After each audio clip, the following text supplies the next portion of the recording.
Sa po përfunduan 7 ditët e zisë nga tragedia në Koçan, partitë politike në opozit filluan të shprehin pakënaqësitë e tyre për mënyrën e hetimit për të gjetur fajtorët të cilët lejuan funksionimin ilegal të diskotekës Puls. Nga BDI shprehen se krerët e pushtetit dolën me akuza dhe kërcënime para kohe, duke drejtuar gishtin te e kaluara.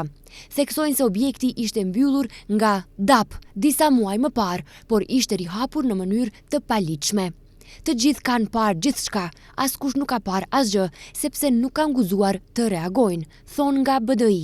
Pse nuk e pan me kohë dhe pse nuk e parandaluan, sepse ai vend nuk ishte një lokal i zakonshëm, ai ishte vend takimi jo formal i gjithë elitës politike, kriminale dhe të biznesit të Koçanit dhe rajonit përreth. Nga kryetar komunash, deputet dhe kryetar degësh të partive, e deri tek inspektor, komandant dhe funksionar, të gjithë ishin mysafir të rregullt në lidhje të ngushta me pronarin dhe ekipin e tij. Të gjithë e kishin të qartë se pas këtij objekti qëndronin njerëz të fuqishëm që e mbronin. Dhe për këtë arsye, askush nuk duhej të bëj pyetje, thon nga BDI. Të pakënaqur janë edhe nga LSDM. Hetimet i cilësojnë si selektive, sepse siç thonë, në paraburgim nuk kanë përfunduar komandant dhe udhëheqës aktual të sektorit për punë të brendshme Shtip dhe të stacionit policor Koçan. Pavarësisht cilës strukturë politike i takojnë, në hetim duhet përfshihen të gjithë, thonë nga LSDM.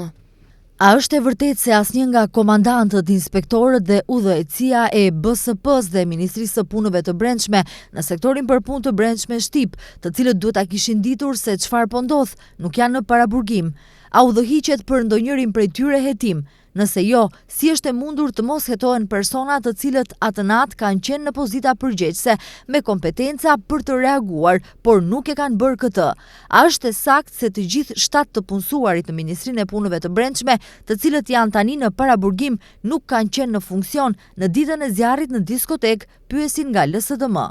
Reagimet e dy partive politike vinë pasi prapa grillave përfunduan ish funksionar të tyre, si ish ministri i ekonomisë Kreshnik Bekteshi, ish drejtori i drejtorisë për mbrojtje dhe shpëtim Bekim Maksuti, ish sekretarja shtetërore e Ministrisë së Ekonomisë Razmena Çekiç, ish drejtori i inspektoratit të tregut Goran Trajkovski, si dhe ish kryetari i Koçanit Nikolço Iliev.